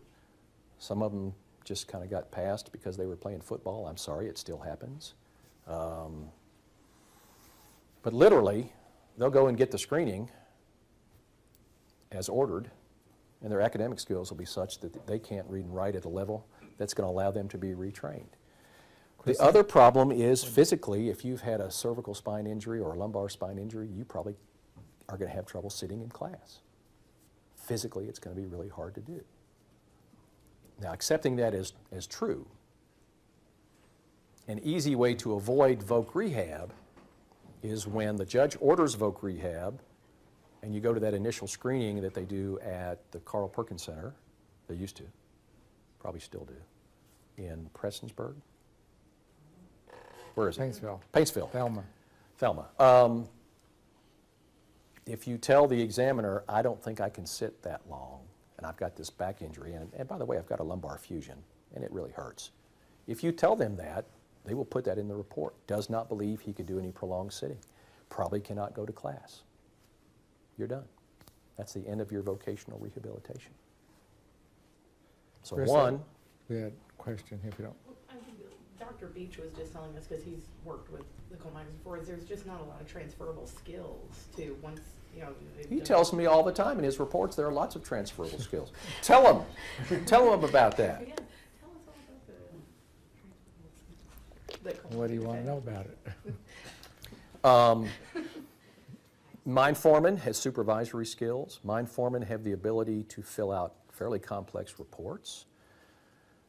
These guys that operate some of this machinery, yes, it's hard manual labor, and yes, it's dangerous, but it also involves some skill. And the ability to operate levers and pedals translates into other transportation jobs outside the coal mining industry. He puts it in his reports all the time. Coal mining and manual labor of this sort is physically arduous labor, but people are able to use those abilities to problem solve, work in hazardous conditions, be able to coordinate activities that they're doing, work to set standards. So you can take a person, if they're motivated, can take those abilities, even if they're reading at 5th, 6th, 7th grade level, and go through some sort of remedial education program, if they're motivated, and go into a retraining program. Let's say somebody that's in a supervisory position, obviously is a transferable skills, but what about somebody who's working in a 36-inch seam of coal on a daily basis? Operating a scooter. That might, not be doing so much. I would not want to be in a 36. He says he's got transferable skills. I would not want to be in a 36 seam of coal with others, with individuals who do not know how to respond in some sort of emergency situation. So you are with individuals who are able to function in a way that reflects the ability to respond when there's a danger, to be able to know how to switch and do other work activities, who know how to deal with crises in a safety situation. And those abilities, maybe not directly transferable, but do indicate aptitudes to function elsewhere, if a person's motivated. Now, maybe they can't do it because physically they have too much pain or they're too worn out physically to do other activities. But there are ways, if someone is motivated, to modify different jobs, to be able to, in a less physically demanding area, to alternate positions, sitting, standing, be able to structure work activities in alternate work areas. If someone is motivated. Now, I understand for an $8 an hour, $9 an hour job, there may not be a whole lot of motivation. See, that's what I'm saying. So maybe it's not the transferable skills, it's more so that dramatic pay decrease that would That's part of it. decrease the Self- motivation to why should I go self-esteem, work for $9 yeah. an hour Somebody's- when I was just making. Right, somebody's self-concept, self-image, self-esteem, and people have been out of school a long time. It is hard to go back to school. It is hard to go back, especially if you're with people half your age. Now, you mentioned a while ago about a whole generation that left the coal mines and went to Toyota and things like that. But you talked about a lot of these older coal miners and stuff don't want to do it because of the money. How often do you find it too is because they don't want to relocate? They've lived there all their life. And they just don't want to move. Absolutely true. Absolutely true. I'm 50 years old. I've lived in Floyd County my entire life. I'm not going to relocate to Scott County or Clark County. I don't know anybody there. Housing costs probably more. My wife may have a job. She's not going to give her job up. My wife has worked at the Board of Education for 20 years. She's getting close to her pension. I ain't going to mess that up. You're exactly right. I'd say that is a big part of it. The other reality, I'll get right back to, the other reality is the lack of the lack of education or academic skills that never prevented me from getting work in eastern and southeastern Kentucky is going to keep me from getting hired here. If you've ever applied or know anybody that applied to work at the Smucker's plant right down here on Midland Avenue. My legal assistant's husband got hired 6 months ago. 2 years. The application process took 2 years. One, he got interviewed like 4 times. He took an amazing battery of tests, including the ones that determine whether you're psychologically compatible. Every screening test you could possibly imagine. Plus, there ain't no vacancies. The pay is so good, the benefits are so good. 2 years it took him to get on there. Just a little bit of a story. I have a good friend of mine that went to Transylvania. And he came out of Lynch, Kentucky, Yep. down to Benham and Cumberland. Yep. And he never went back. But his mother and his grandmother are still there. And he owns some property down there. And since I have a plumbing background, he said I was the only one. He couldn't find anybody down there to do it. I didn't want to do it. I thought it was a 2.5 hour drive to go to Lynch to do plumbing work. And he said he couldn't find anyone. You know, when you look at skilled labor, skilled trades, you end up having to go to a major city somewhere to find them. And most of them don't want to come. I hadn't even thought Just about because of that. But I went down there and did some plumbing on some of his property they owned. And well, when I went down there, I saw everybody had a huge 4-wheel drive pickup truck. Had big screen TVs in the houses that are about to fall off, you know, fall into the river. And I went down there, I thought, man, there is nothing in this little town. I mean, I wanted to get out of there as fast as, you know, as soon as I got there, I wanted to leave and get out. It was kind of scary to me, you know, because I would go in there, there'd be a couple of burger joints, there'd be a True Value hardware store that looked like it was about to fall over. And there was nothing else there, you know. And so I thought, well, okay, if you're going to put them through a 2-year program into a respiratory therapist, where are they going to work? I mean, there are no respiratory therapists in Lynch and Benham or Cumberland. You know, you're going to have to relocate, and so you have an issue there. Yep. It's true. There's absolutely nothing in those places. Because I thought, you know, what do you do? There's no bowling alley, there's no movie theaters, there's nothing. I'm like, you know, you got your fishing pole and you got your 4-wheel drive, you know, your 4-wheeler, you know, run up on the mountain and go hunting, you know, those kind of things. But If you have time to do that. If you're working 10 hours a day, 6 days a week, you ain't got a lot of time to do that. There is a certain amount of pride, and I understand this part, that comes with being a coal miner. It's dangerous. It's challenging. You have to have intelligence to do this. You have to be willing to work 10 and 12 hours per day, 6 days a week, take 2 days off, come back and work a swing shift, and alternate like that. There's a certain amount of pride that goes with that. And the constant reminder that I'm making $60, $70, $80, $90, $100,000 a year. I am, other than doctors and lawyers, maybe some engineers, but the engineers don't live there. They live here. They just come in and out, go in and out. Other than doctors and lawyers, nobody earns what coal miners earn. And I think there's a certain amount of pride in that. And I understand that. Because I come out of high school and I am immediately making more per year than that fresh little lawyer that just showed up.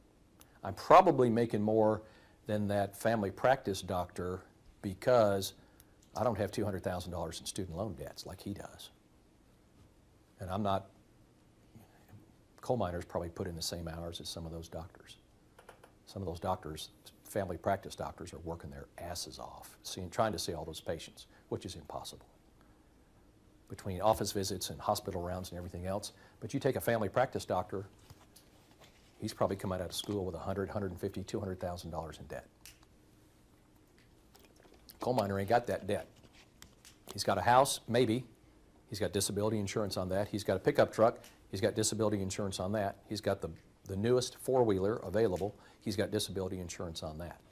What continues to shock me is that these guys who make $70,000, $80,000, $90,000 a year, if they're out of work for 3 months, we're going to pay them workers' compensation until they reach maximum medical improvement, MMI, When the doctor says, I've done everything I can do for you, we cut them off. They're drawing TTD, temporary total disability. We cut them off. They got nothing coming in. They're busted. They got nothing in the bank. House payment, ATV payment, four-wheeler, pickup truck payment. And there's nothing left. They got nothing in the bank. If their wife's not working with some regular income, they start selling the four-wheeler and the truck and the guns and everything else. It is desperate. I mean, we see people all the time. You take their deposition. What are you living on? Well, my parents are loaning me money. It's hard. Well, the same thing happens here, though. We used to live in Palomar Hills. You know where that is? Man of War and Harrisburg Road. Big brick house, surrounded by big brick houses. And everybody had relatively new cars, 2 of them, and their kids all took nice vacations, and they took nice vacations, and the kids went to all the right schools. And some of our neighbors would get laid off.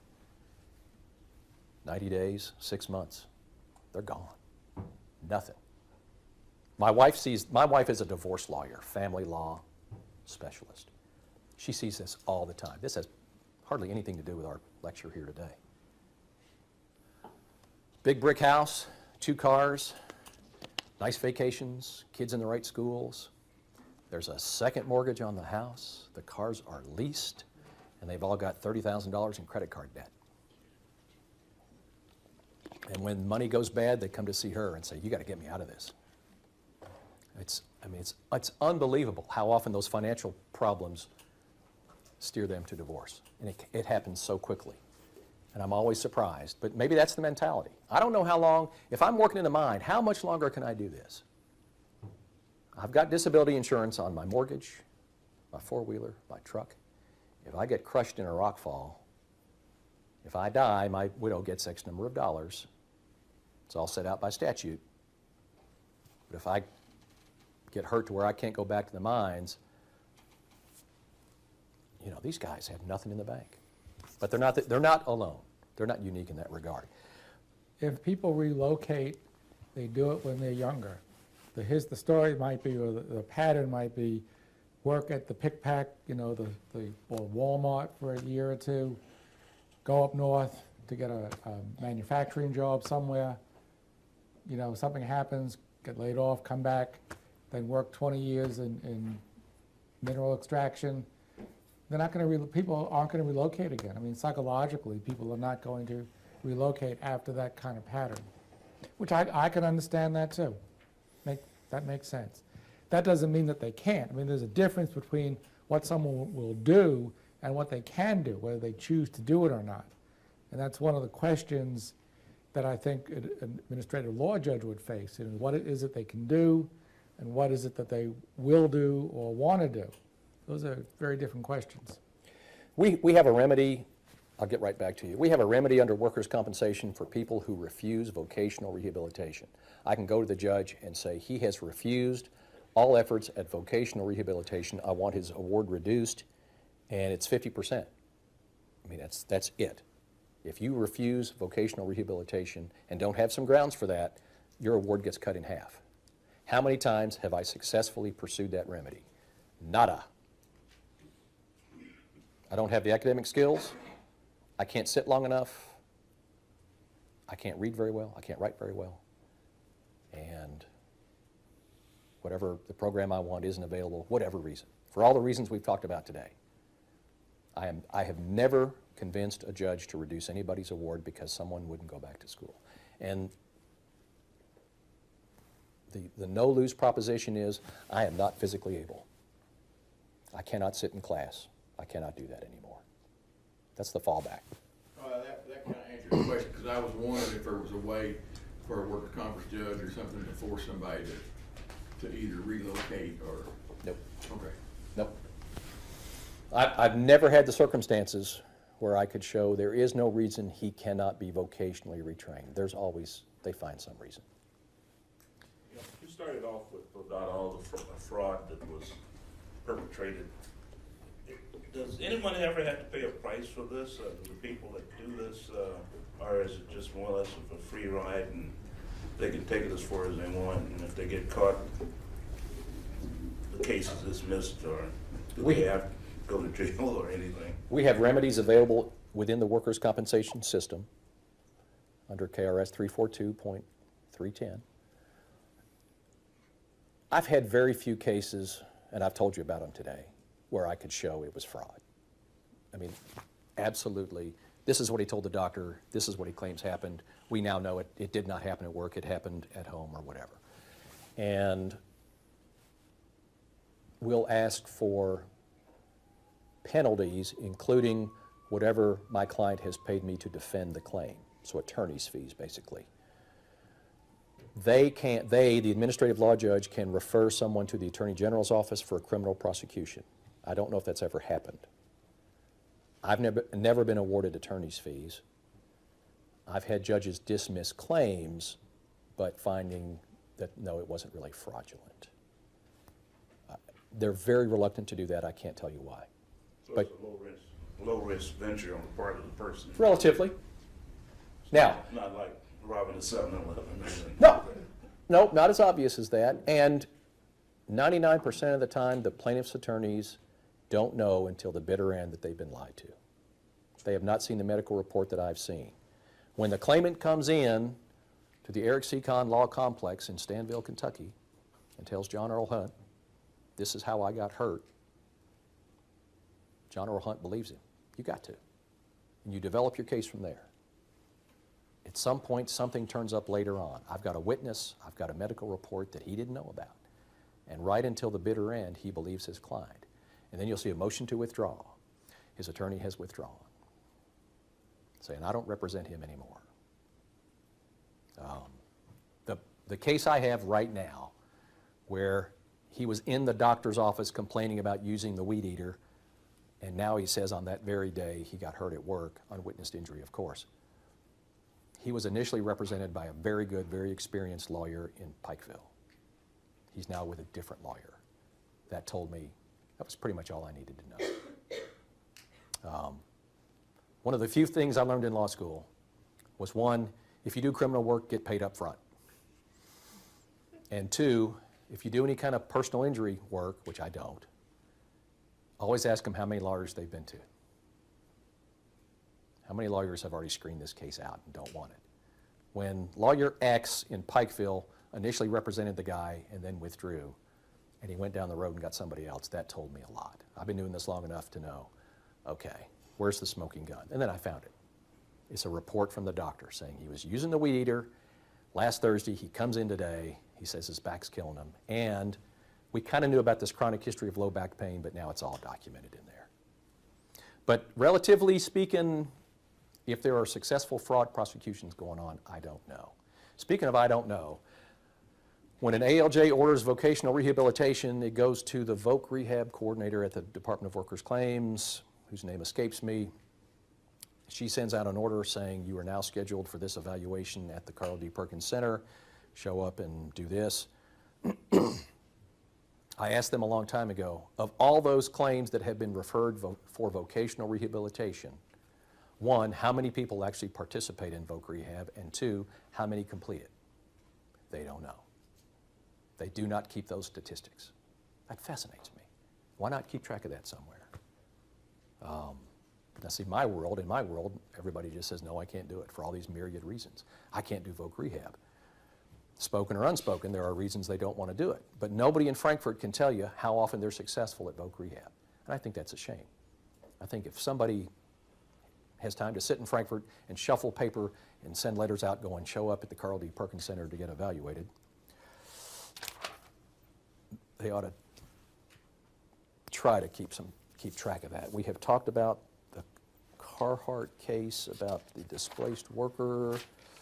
Do you ever do surveillance videos? All the time. We got a group, if any of you are thinking about filing a fraudulent claim, be aware. Look for the pickup truck / panel truck that looks like a utility crew would have.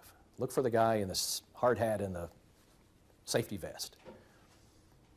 He goes out in the neighborhood and tells people, I'm going to be here for a couple of days. We're doing these checks on the overhead wires, or we're doing locates on utilities or something. And there's a number. There's a company in North Carolina with a number and everything. They're doing surveillance, either visual and or with cameras, the whole time they're there. And they're walking around, they're driving around the neighborhood. It's beautiful. We got a guy who comes shuffling, here's a fraudulent claim. A guy will literally come shuffling into the doctor's office with a cane, 28 years old. I mean, just pitiful. And then he's out there on the street on his ATV, his four-wheeler, popping wheelies, just going up and down. We've got this great video of him going up and down. We've got another guy who's got a closed head injury, which is damn near impossible to know. If somebody says they have a closed head injury because this piece of mine roof fell on them and they got a concussion, they may have permanent damage. I don't know. But it's damn hard to figure out. This guy was talking about, you know, the auditory thing going on, the light was killing him, no balance, no this, and then we got this video. He's got sort of an arts and crafts kind of bungalow looking thing, you know, that sticks out here, the steps are here, and there's a support post out here, and he's got the UK flag out here, and he steps up off it and balances onto that little stoop so he can adjust the flag because the wind has twisted it around. And then he grabs his walker off of the porch and goes out to his truck with it. Doesn't use it as he goes to his truck. So I'm not sure that's fraudulent. The guy popping wheelies, that's fraudulent. Now, will I get him prosecuted? I don't know. In the grand scheme of things, workers' compensation fraud is pretty low priority. My favorite surveillance story, well, I had one where a guy, horrible back injury, neck injury, just crippling around, using a cane. We got a video of him. He carries he's got a disabled son who probably weighed 80 pounds, actually pretty thin. Carries him out to the truck, takes his wheelchair, picks it up, and slings it up in the back of the truck. I think we got that one dismissed. My favorite surveillance story, it didn't happen to me, but at some point you have to disclose this. Hey, I got this video. You ought to look at this. You have to tell the plaintiff's attorney, I got this video. I got some still photos, but I've also got this video disc. Take a look at this.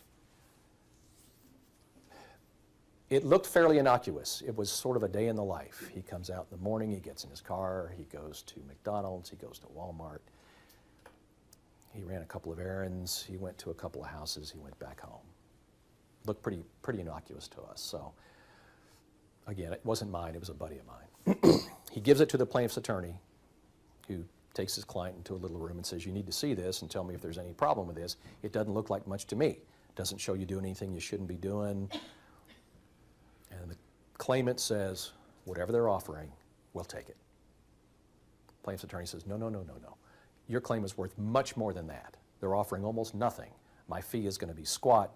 We need to submit this claim to the judge. And the claimant says, no, we don't. That video shows me going to my girlfriend's house. And my wife don't need to see that. That's pretty sweet. Sometimes the video backfires. Sometimes the video shows the guy shuffling out to his car with his walker at a very slow pace, and it takes two people to get him in the car. And then as they go to Walmart to get him out of the car, he falls on the ground. And you go, oh crap. He really is, unless he's a really good actor, they will document exactly what it shows. And invariably, if it shows the claimant doing something that would appear to be inconsistent with what he claims is wrong with him, he'll say, yeah, but for the 2 days after that, I couldn't hardly get out of bed. I know I felt good that day. I was having a good day. But for 2 days after that, it was killing me. Well, yeah, popping wheelies on your four-wheeler will do that. Up and down and up and down and up and down, up and down the block. So sometimes it can bust a case wide open, and sometimes it can bury you. You can also get shot at There are parts of Kentucky where it's real hard to be obscure and blend in. And I hate to use the stereotype, but if you live in a holler where there's one way in and one way out, and you got 10 houses in here, as soon as you show up down there, somebody here is coming to see what you're doing, and they're going to call their neighbors and say, hey, that guy's here. Sometimes the stupidity is remarkable. We hire an investigator to go to Pikeville. He parks his van within so many yards of an elementary school, which in no time at all brings the police to find out why he's stalking these kids. It happened to be across the street from his subject, but he was stupid enough to park that close to a school, and he damn near got arrested.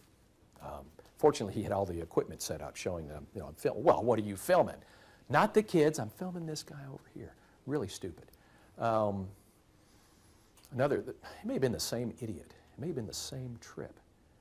We had a claim involving a city of Pikeville policeman, and this idiot investigator goes to the police headquarters and says, I'm here checking on so-and-so. Y'all know that guy that's faking all his injuries. He never really got hurt. Tell me what you know about him. 2 minutes later, there's a call going out to the claimant, going, the investigator's in town. Whatever you're doing, shut it down or cripple around for a while because they're looking after you. The one case I did have that busted, surveillance busted it wide open. I had a guy who had a cervical spine fusion, and you don't have much room in here anyway. And when they do a fusion, I mean, you can't, they go like this and they can't hardly bend. I mean, it's legit. Your neck is very much going to be frozen. And a group came out of Chicago, cost me $1,000 a day. They had a lens, I don't know what power it was, but they were a football field away, and it looked like they were at the bottom of the ladder. This guy was hammering and sawing and doing roofing and renovating, remodeling this house, worked his ass off for 3 days. And it kept that claim from being a total. It kept it at a partial because he had denied being able to do that. That to me was fraud. The judge wouldn't agree. But at least he didn't get a permanent total. But that's rare. In today's world, has this come up where you could ask for somebody's Facebook password to see what they're doing, or what they say they're doing? Got one right now. Can do. I've got an injured worker out of Western Kentucky, close to Madisonville, questionable cervical spine claim, questionable pulmonary claim. He claimed exposure to harmful irritants, which made him cough, which made his neck hurt, despite the fact that somebody had recommended surgery 6 months before that when he worked elsewhere. We could talk about this for an hour. We won't. At his hearing, he said, I sold my motorcycle a couple of months ago. If you check with the county clerk's office, he transferred it. We think it got repoed, but then he had another one that he transferred to his son. He's still riding it. We're working up a fraud case now, or we're going to try to reopen, either way. He's not putting this on his Facebook page, but his motorcycle riding buddies are documenting everything. They just got back from D.C. They took a round-trip motorcycle trip to D.C. and came back. I just made that run 2 weeks ago to visit some friends in Alexandria. It's, yeah, 9 hours. If you had a cervical spine injury, a debilitating cervical spine injury, and he had surgery, could you ride a motorcycle for that long, for that far? I don't think so. He's not putting them on there, but his buddy is. And we've got this inside source that said, checking out so-and-so's Facebook page. And there he is. Ronald is standing proudly in front of the White House for all to see. Now, what I can't prove is that he was riding like that when we took his hearing testimony back in November. We know that sometime in the spring they started making these runs to somewhere in Tennessee from Madisonville. There's a club. It's not a gang. They like to think they're a gang. It's a club. But this is a long trip, so we're trying to see if we have grounds to reopen.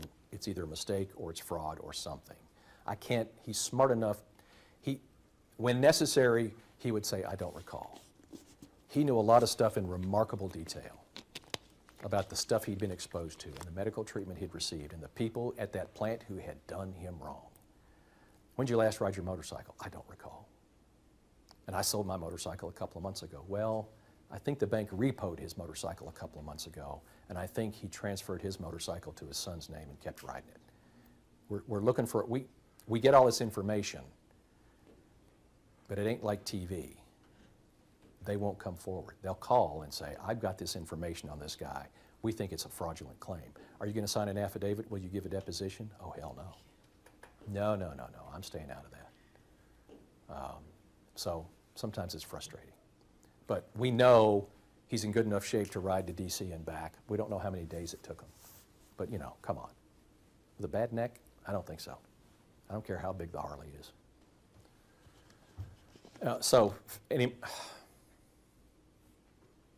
Well,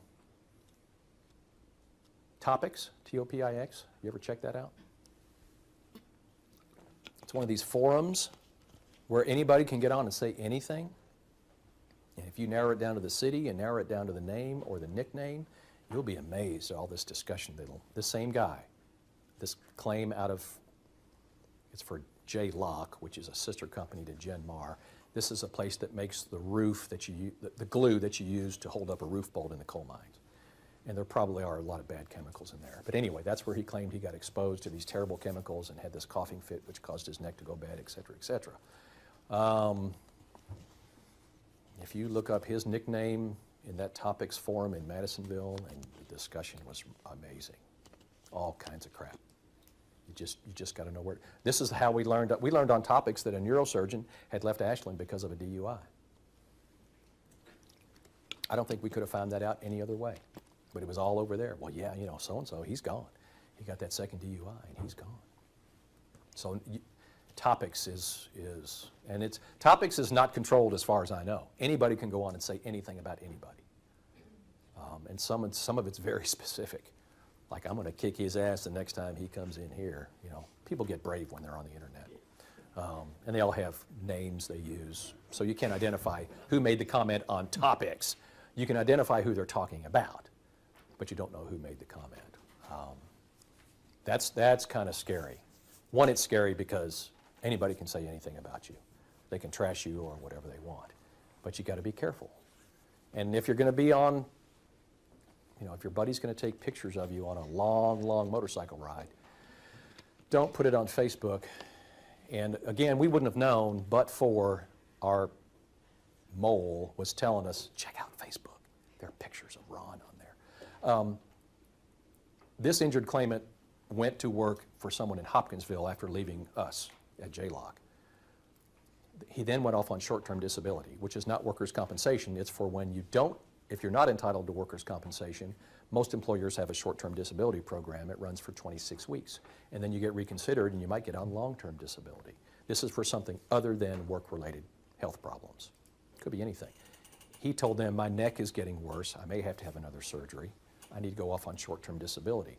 We're trying to develop enough evidence to see if we can help them prosecute for fraud on short-term disability. We think he's filed a claim for Social Security disability. If he has, we're going to make this known to the administrative law judge or the Social Security Administration. That would be fraud. Then you get into a federal penalty, which would be pretty severe. And we're not sure. We might not get some kind of whistleblower reward. I don't know. But we know that while he was drawing short-term disability, he was making fairly extended runs down to somewhere in Tennessee. This club would ride for a day and do something, camp out, ride back. They did that frequently, weather permitting in the spring. And we think that was right at the end of his short-term disability. So he's been, we haven't got him out and out lying yet, but we're working on it. So be careful. Be careful what you put on Facebook. My wife, the family law specialist, tells people, if you're on Facebook, shut it down. When they come in to see her, when they hire her, stop saying stuff about your family on Facebook, shut it down. And if you're not on Facebook, don't start. That's her advice. Because that is discoverable, and people admit all kinds of stupid stuff on Facebook. They disclose way too much information. So if you ask the judge to order the person to give you his or her password, the judge does have the authority to do that? It would be discoverable. And that's e-discovery, electronic discovery is a huge exploding area in my world. It's even better, and you've seen this in these cases involving these mass tort litigations, the emails that are discovered after the fact, where the engineer was trying to warn somebody about a design problem, and the manager said, we'll take the risk, let's go ahead and do it. The emails that everybody thought were deleted, they weren't deleted. And that e-discovery thing is huge. That's an industry unto itself. Lawyers now have to consider that in almost every case. It's remarkable how that permeates. It's email, or it's Facebook, or it's on topics somewhere. These are all venues that you've got to be checking on. And you now have to ask for these things very specifically. I mean, use the phone, people. Call somebody. There ain't no record of that. No email, no letter, no nothing. Just call them. If you think there might be a problem later on, because it leaves a trail. There is an electronic trail out there somewhere. Unless you have destroyed your hard drive somewhere, and now with all this stuff getting stored in the cloud, you may not be able to ever get rid of it. And if you think your employer is not paying attention to how much time you spend on the internet, you're probably wrong, because they can. It's not that difficult. There are spy programs that you can use to check on to see how much time your employees are spending on the internet and where they're going on the internet. There was a great Dilbert cartoon recently where Dogbert, if you know the strip at all, Dogbert is talking to somebody on the phone and says, if you don't buy this, I'm going to send your browser history to every one of your contacts. And the next frame says, how's the sale of that new app going? And Dogbert says, it's practically selling itself. Would you like your browser history going to every contact? Would you like your browser history going to your employer? It probably already is. Which has something to do why we're here today, but you're under surveillance. Whether I'm out there, whether I've hired somebody to videotape you crawling underneath your truck, you're under surveillance somewhere. If you're sending emails, if you're on Facebook, if you're on any kind of forum, maybe even Pinterest, I don't know. I don't know a lot about that. But your selections on that might come back to haunt you. I don't know. So be careful if you're going to pursue a claim for anything. Any other questions? Actually, I was talking to Judge Flower last week, and she said that if I had the distinct pleasure of meeting you, that I was to ask you about how you almost killed her. Not true. Well, she... Does this involve cars? Yes. I drive faster than some, and maybe that's what she's talking about. Is that what she's talking about? No, she said to ask you about it, so. Almost she said, killed her. You meet Mr. Bennet, make sure you ask him about almost killing her.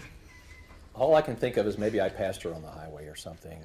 You'll have to ask her. She may be making this stuff up. Sheila was a great ALJ and now has one of those Social Security jobs, which I think a lifetime appointment, and I'm not sure how much she has to travel, but that's a pretty good gig. Good sense of humor, but I don't remember actually getting that close to killing her. But all I can think of is sometimes I drive faster than this posted limit. My mother taught me that speed limits apply to everybody else. She lived that way, and I pretty much do, especially on the West Kentucky Parkway. Who cares? I mean, Was it the Mountain Parkway the same way? We were on the way to Thelma. There were people passing us. the last time I got stopped in Wolfe County, I was doing 76 and a 55, like always. The sheriff's deputy said, Mr. Bennett, we clocked you doing 74. I said, okay. I probably was. You told him he's wrong, it was 76. I would have told you it was 76, but he said, oh, well. I think my honesty totally unnerved him. He didn't know what to do, but that's all I can think of, is that maybe it was what some would say was reckless driving. My midlife crisis car was a 2006 Corvette convertible, which I do not drive on the Mountain Parkway, or I've taken it to Bowling Green once. It's the farthest it's ever been. It's blue. It's Le Mans blue, black top, black interior. 6-speed automatic. I bought it used. It's got less than 20,000 miles on it. I've had it for 3 years. I don't drive that for work, so it wasn't that car. And it's a lot faster than the car I drive for work, so I don't know what she's talking about. We have killed 2 hours. I think you got to let him go. Any final questions? Thanks for staying awake. Okay, thank you. Appreciate it. Absolutely. Thank you. Good audience. Good.